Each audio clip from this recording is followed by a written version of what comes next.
Jangan lupa untuk subscribe YouTube channel Metro TV News dan nyalakan notifikasinya. Pemirsa, untuk mengetahui apa motif pembunuhan ini akan kita tanyakan langsung kepada Kapolres Bogor Kota, Kombes Pol Susatyo Purnomo Condro. Selamat sore Pak Susatyo. Selamat sore Mbak. Ya, Pak Susatyo, dari hasil pemeriksaan polisi sejauh ini apa motif pelaku melakukan pembunuhan? Baik, yang pertama perlu kami sampaikan bahwa saat ini kami masih fokus pada motif mengambil barang milik korban.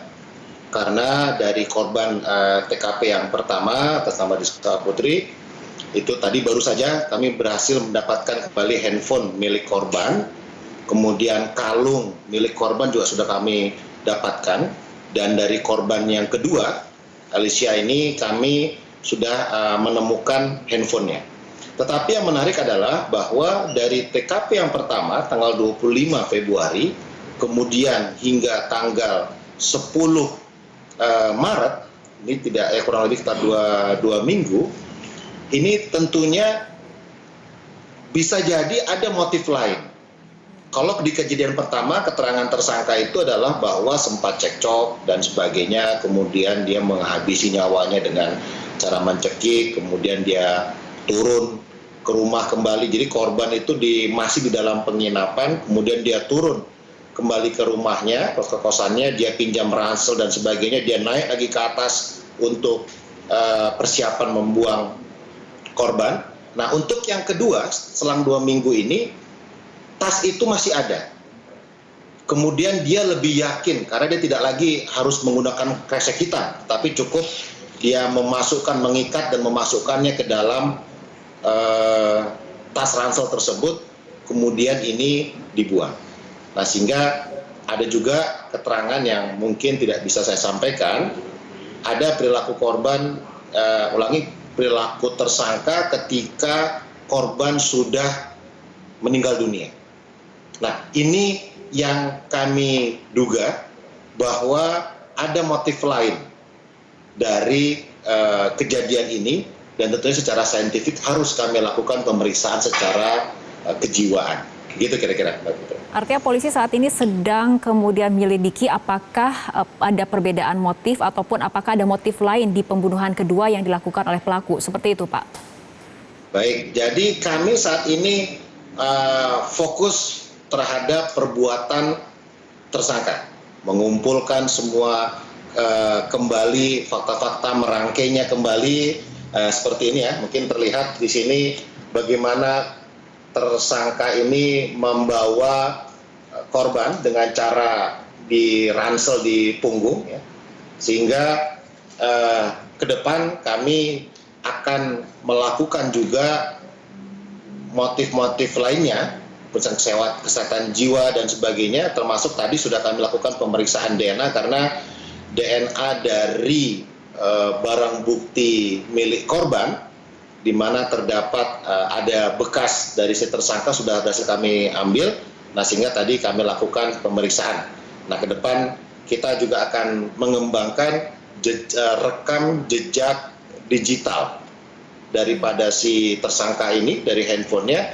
Ya, bisa jadi mungkin semoga tidak ada korban lain ya, tetapi tentu kita harus mengantisipasi daripada perilaku agresivitas yang sangat tinggi dari si pelaku ini. Oke. Apakah pelaku melakukan aksinya di bawah pengaruh narkoba, Pak? Hasil tes urin ketika kami lakukan penangkapan, memang yang bersangkutan itu positif pada 2 jenis, yaitu amfetamin ya, atau mungkin sabu, kemudian juga ada menggunakan ekstasi atau inex gitu ya. Tetapi kan pemakai banyak, tidak semua pemakai narkoba itu membunuh.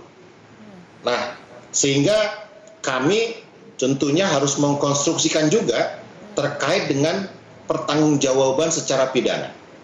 Tersangka sehat, tersangka dapat menjawab dengan jelas, tersangka bisa menjawab secara sistematis, tersangka juga bisa mengerti apa dampaknya secara hukum, gitu ya.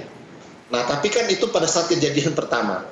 Nah, sehingga kami memang merangkainya penerapan penjeratan persangkaan terhadap tersangka ini, memang kami menggunakan pasal yang berlapis-lapis, gitu Mbak, kurang lebih. Oke. Untuk kondisi kejiwaan pelaku sendiri seperti apa, Pak?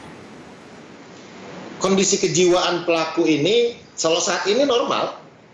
Kami memeriksa ke kondisi kejiwaan ini untuk mendalami apakah ada korban lain. Ingat bahwa tersangka ini berusia 21 tahun. Artinya kurang lebih ya baru 2 tahun dia tamat SMK gitu ya. Bagaimana perilaku dengan teman-teman wanitanya sebelumnya ketika dia sekolah dan sebagainya gitu ya. Dan mengapa ada faktor pemacu sampai kemudian pemicu sampai tersangka ini kalau hanya ingin mengambil barang dan sebagainya kan tidak harus dengan cara dihabisi ya. Karena dia adalah pekerjaannya adalah penjual online. Banyak cara dia gunakan kalau memang ingin mengambil barang dan sebagainya.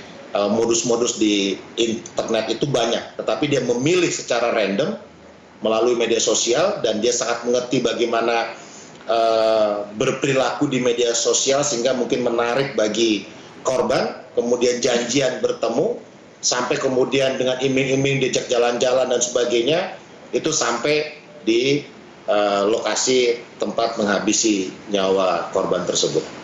Oke, untuk selanjutnya fokus penyelidikan yang akan dilakukan oleh polisi akan seperti apa, Pak? Ini ada 2 TKP. TKP pertama adalah di wilayah hukum Polresta Bogor. Kami akan melengkapi semua terkait dengan pemberkasan dari proses hukum terhadap si tersangka MRI ini. Dan tentunya sambil berjalan kami juga akan berkoordinasi dengan Polres Bogor, di mana TKP kedua itulah di Pasir Angin. Dan memang yang cukup menarik pula bahwa ketika kami sedang melakukan penyelidikan hendak menangkap si tersangka di hari Rabu pukul 19.30, tim dikagetkan dengan penemuan yang paginya, Mbak. Sehingga dengan kami lihat paginya kami koordinasi bagaimana meninggalnya, cekikannya sama, semua sama. Kami sudah menduga ini mungkin pelakunya sama ini. Nah sehingga semakin besar dugaan kami bahwa Rian ini adalah pelakunya, dan ternyata memang hasil dari pemeriksaan barang buktinya ditemukanlah foto-foto korban kedua di handphone yang dipegang oleh si tersangka tersebut. Kami masih mengembangkan, Pak. Mohon kami diberikan waktu untuk itu. Baik, kita akan tunggu bagaimana perkembangan selanjutnya. Terima kasih Kombes Pol Susatyo Purnomo Condro, Kapolres Bogor Kota telah berbincang bersama kami sore hari ini.